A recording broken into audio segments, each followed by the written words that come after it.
Sharma from SN high school. आज का topic class 10 chapter number 6 life process.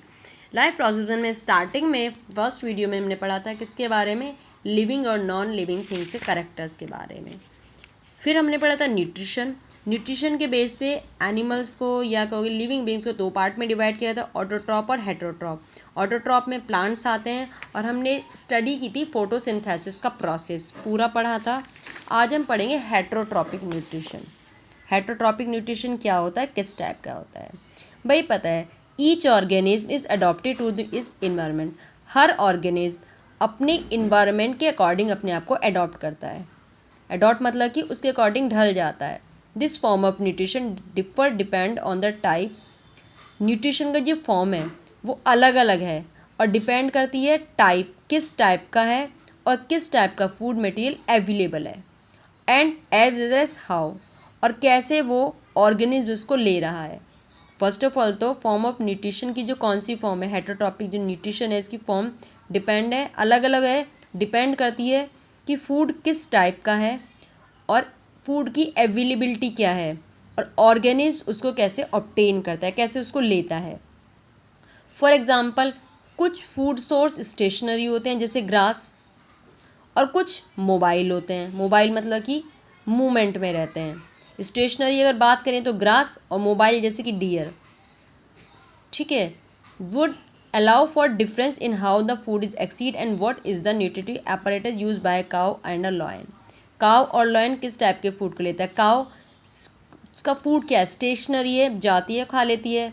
Lion का क्या है, फूड को लेने का जो तरीका है वो अलग हो, क्योंकि जो उसका फूड है क्या है, डियर, वो है क्या है, मोबाइल है, मीन वो मूवमेंट में है। तो इससे बहुत सारी रेंज हैं जिसमें फूड को किस टाइप से लिया जाता है और ऑर्गेनिज्म उसको कैसे यूज़ करता है। कुछ ऑर्गेनिज्म ऐसे हैं जो फूड को बॉडी के बाहर ही ब्रेक डाउन करते हैं, बॉडी के बाहर, और फिर उसको एब्जॉर्ब कर लेते हैं, जैसे फंजाई, यीस्ट और mushrooms. They are micro organism जिसे हम नहीं देख सकते, क्या कहते हैं, पहले फूड को बाहर ही ब्रेक डाउन करते हैं, तोड़ते हैं, फिर उसके बाद उसको एब्जॉर्ब कर लेते हैं, न्यूट्रिशन ले लेते हैं। कुछ whole material and break down, और कुछ अपनी बॉडी के फूड को, पूरे के पूरे फूड को बॉडी के अंदर लेते हैं और फिर इसको ब्रेक डाउन करते हैं, जैसे कि वी आर ऑल्सो। और कुछ ऑर्गेनिज्म ऐसे हैं जो कि ड्राइव करते हैं न्यूट्रिशन फ्रॉम प्लांट और एनिमल से, डायरेक्ट फूड को ड्राइव कर लेते हैं, ले लेते हैं बिना उनको मारे हुए, जैसे कि पैरासिटिक न्यूट्रिशन। जैसे किसमें पाया जाता है, कस्कुटा प्लांट, अमरबेल सुना है ना, जो डायरेक्ट जाइलम और फ्लोएम प्लांट के अंदर टू टाइप के है ना, वैस्कुलर बंडल्स जाइलम फ्लोएम से अपना कांटेक्ट बना लेता है, वहीं से न्यूट्रिशन ले लेता है, प्रिपेयर्ड फूड लेते रहते हैं। जैसे कि लाइस, आपको पता है हमारे से में जो है डायरेक्ट ब्लड को सक करती है, डायरेक्ट न्यूट्रिशन, क्योंकि हमारी बॉडी में न्यूट्रिशन कहाँ है, न्यूट्रिएंट सबसे ज़्यादा कहाँ पाए जाते हैं, हमारे ब्लड के अंदर पाए जाते हैं। उसी से बॉडी के हर पार्ट्स तक न्यूट्रिशन पहुँचता है, हर सेल तक, तो वहाँ से प्रिपेयर्ड फूड लेते हैं। तो लाइस क्या है, हमारी पैरासाइट है, जैसे कि टेप वॉर्म, पेट के अंदर जो कीड़े पाए जाते हैं, टेप वॉर्म एंड लीच। चलिए भाई, अब ऑर्गेनिज्म कैसे ऑब्टेन करते हैं अपने फूड को, भाई फूड और उसको लेने का तरीका चेंज है। Digestive system in the different in various organism, और जो उसको डाइजेस्ट करने का जो सिस्टम है, फूड को डाइजेस्ट करना है, भाई न्यूट्रिशन है, डाइजेस्ट करना है, वो भी अलग अलग है। सिंगल सेल्ड ऑर्गेनिज्म में फूड को लिया जाता है बॉडी के बाहरी सिरे से, जैसे देखो ये क्या है, यूनिसेलुलर ऑर्गेनिज्म है, इसमें क्या है, बॉडी के बाहर से, जैसे यहाँ पर फूड है, धीरे धीरे से फॉल्स फूड बनने शुरू हो जाते हैं और धीरे धीरे इसको कवर कर लेते हैं, लाइक दैट, धीरे धीरे कवर करके ये जो फूड का हॉल है जिसके अंदर फूड है, ये एक फूड वैक्यूल बन जाता है और धीरे धीरे बॉडी में मूवमेंट करता रहता है और धीरे धीरे इस फूड वैक्यूल के अंदर क्या है, यस, जो एंजाइम्स हैं वो धीरे धीरे फूड को डाइजेस्ट, कॉम्प्लेक्स फॉर्म से सिंपल फॉर्म में तोड़ते हैं और धीरे धीरे मूवमेंट करते करते फूड डाइजेस्ट हो जाता है। और जब ये जैसे वेस्ट मिल बचता है तो जाके बॉडी के कहीं भी किसी भी हिस्से से ये बाहर जाके फूड वैक्यूल यहाँ पर फट जाती है और वेस्ट मटेरियल बाहर निकल जाता है। चलिए अब इसमें पढ़ लेते हैं। Amoeba take in food using temporary finger, जैसे सीडोपोडिया है ना, सेल सरफेस से फूड को अंदर लेता, बनाता क्या, फूड वैक्यूल बना लेता है। बॉडी के अंदर कॉम्प्लेक्स सबस्टांस तोड़े जाते हैं और फिर धीरे धीरे जो यूजफुल सबस्टांस है वो डिफ्यूज़ हो जाता है साइटोप्लाज्म के अंदर, जो बचा हुआ पार्ट बॉडी से बाहर निकाल दिया जाता है। पैरामीशियम में क्या होता है, इट्स यूनिसेलुलर ऑर्गेनिज्म है, इसमें रहता है सेल एक डेफिनेट शेप है और फूड एक स्पेसिफिक स्पॉट से बॉडी के अंदर लिया जाता है और बॉडी में सीलिया की वर्किंग है, उसके अकॉर्डिंग फूड डाइजेस्ट होता रहता है। चलिए ये तो बात की हमने यूनिसेलुलर में। अब आ जाते हैं मल्टी सेलुलर वेजुअल ह्यूमन बींग्स। आपको पता है हमारी बॉडी के अंदर डाइजेस्टिव सिस्टम 7th में ही पढ़ चुके हो, 8th में पढ़ चुके हो, आज थोड़े ब्रॉड तरीके से पढ़ते हैं। Nutrition in human being, elementary canal. Alimentary canal क्या होती है? हमारे माउथ से लेकर यहाँ से होते हुए stomach, small intestine and the largest यहाँ पर ख़त्म होती है। This is the alimentary canal, जिसके अंदर बहुत सारे पार्ट्स पाए जाते हैं जिनके बारे में हम स्टडी करेंगे। चलिए वी ईट, हम बहुत सारे फूड, बहुत टाइप का फूड लेते हैं, प्रोटीन, विटामिन, कार्बोहाइड्रेट फॉर्म बहुत सारे लेते हैं। चलिए सबसे पहले हम क्या करते हैं? This is achieve by the crushing the food with the teeth. सबसे पहले फूड को क्रश किया जाता है किसके द्वारा? टीथ के द्वारा किया जाता है। फिर उसके बाद धीरे धीरे उसमें फ्लूइड मिलाया जाता है, जिसे कहते हैं सलाइवा, जो हमारी बॉडी के सलाइवा ग्लैंड से निकलते हैं। सलाइवा को साथ मिक्स किया जाता है। आपने बताया खाना खाने के बाद जो फूड का स्टफ होता है मुंह के अंदर बहुत स्टिकी हो जाता है, क्यों? सलाइवरी ग्लैंड से जो सलाइवा निकलता है उसका मिक्सअप हो जाता है, right. It is to be absorb from the alimentary canal. Alimentary canal इसको एब्जॉर्ब करती है, ब्रोकन डाउन सिंपल मॉलिक्यूल्स में तोड़ देती है। सलाइवा के अंदर एंजाइम पाया जाता है, इसे कहते हैं एमाइलेज। ये तोड़ता है फूड के अंदर के स्टार्च को, सिंपल शुगर में तोड़ता है। क्लियर? याद रखना आप चीज़, सलाइवरी ग्लैंड से निकलता है कौन सा एंजाइम? एमाइलेज, जिसका वर्क क्या है? Break down the starch into sugar.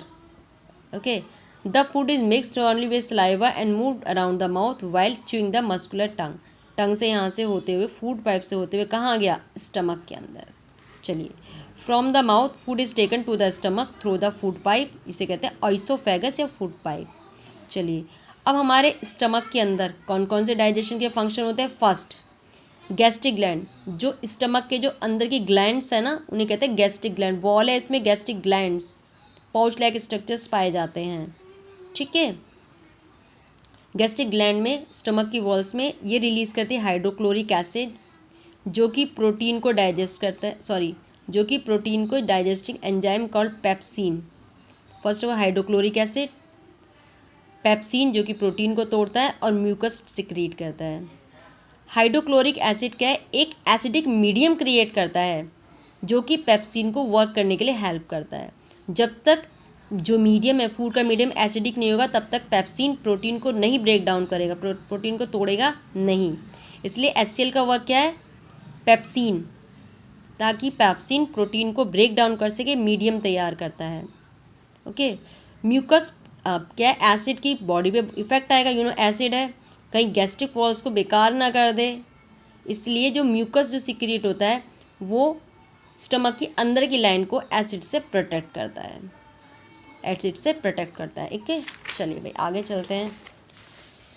चलिए भाई, आपने कभी कभी सुना है एसिडिटी हो गई। एसिडिटी का मतलब है हमारी बॉडी के अंदर वो HCl जो सीक्रेट है वो ज़्यादा हो गया।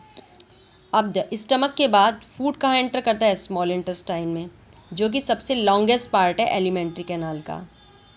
बहुत ज़्यादा स्पेस है, फिटेड, बहुत सारे छोटे से स्पेस में फिटेड होती है, पता है ना, कॉइल्ड होती है, बहुत सारी कॉइल्ड फिटेड होती है।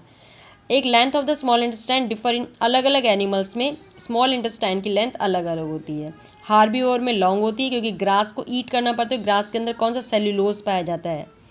और जो कार्निवोर है उनकी इंटेस्टाइन छोटी होती है, स्मॉल इंटेस्टाइन, क्योंकि आसानी से वो फूड को डाइजेस्ट कर लेते हैं, ठीक है। चलिए, the small intestine in the site of complex, यहाँ पर डाइजेशन होता है कॉम्प्लेक्स, कार्बोहाइड्रेट, प्रोटीन, फैट सब टूटते हैं। Food coming from the stomach is acidic है, तो इसको अल्कलाइन करने के लिए पैनक्रिएटिक एंजाइम, पैनक्रियास से निकलने वाला पैनक्रिएटिक एंजाइम उस पर वर्क करता है और उसकी बेसिक नेचर का है, तो एसिड के सर्किट को ख़त्म करता है। Bile juice from the liver से निकलने वाला बाइल जूस, जो कि फैट पे वर्क करता है। Fat are present in the intestine in the form of large globules which make in different by enzyme to act on them. Bile तोड़ता है किसको? Small globules, increasing the efficiency of enzyme action. This is similar to the emulsifying action of the soap on dirt we have to learn about in chapter 2। Pancreatic secrete करता है pancreatic juice, जिसमें होता है trypsin. Pancreas secrete करता है भाई bile juice करता क्या है? बाइल जूस ब्रेक डाउन करता है small globules increase in the efficiency of enzyme action. Pancreatic secrete करता है पैनक्रिएटिक जूस, जिसके अंदर क्या है, ट्रिप्सिन होती है, जो कि डाइजेस्ट करता है प्रोटीन को और लाइपेज को। The wall of the small intestine के अंदर भी बहुत सारी ग्लैंड्स पाई जाती हैं, जिससे इंटेस्टिनल जूस निकलता है, जो कि फाइनली प्रोटीन को एमिनो एसिड्स में, कार्बोहाइड्रेट को ग्लूकोज में और फैट को फैटी एसिड और ग्लिसरॉल सिंपल फॉर्म में ब्रेक डाउन कर देती है। डाइजेस्टेड फूड इस इंटेस्टाइन के वॉल के द्वारा एब्जॉर्ब कर लिया जाता है। चलिए, इनर वॉल में, इसके इंटेस्टाइन की इनर वॉल्स में स्मॉल स्टेप्स ना, जैसे वॉल है ये, इस स्टेप से छोटे छोटे फिंगर लाइक स्ट्रक्चर्स पाए जाते हैं, फोल्ड्स पाए जाते हैं अंदर। न्यूमरस स्ट्रक्चर लाइक फोल्ड पाए थे, इसे कहते हैं विल्ला है। ये कहते हैं सरफेस। अब देखो यहाँ से सरफेस से एब्जॉर्प्शन हो रहा है और इस पूरे से हो रहा है, तो क्या सरफेस के एरिया को बढ़ा देते हैं, एब्जॉर्प्शन के सरफेस के एरिया को बढ़ा देते हैं ताकि ज़्यादा से ज़्यादा एब्जॉर्प्शन हो सके। और जो विल्लाए है, यहाँ पर ब्लड वेसल्स की रिचली सप्लाइड होती है, बहुत ज़्यादा सप्लाई होती है, और फूड डाइजेस्ट कर लिया जाता है और बॉडी के हर सेल तक न्यूट्रिशन को पहुँचा दिया जाता है, और जो एनर्जी निकलती है वो डिफरेंट पार्ट तक यूटिलाइज कर ली जाती है।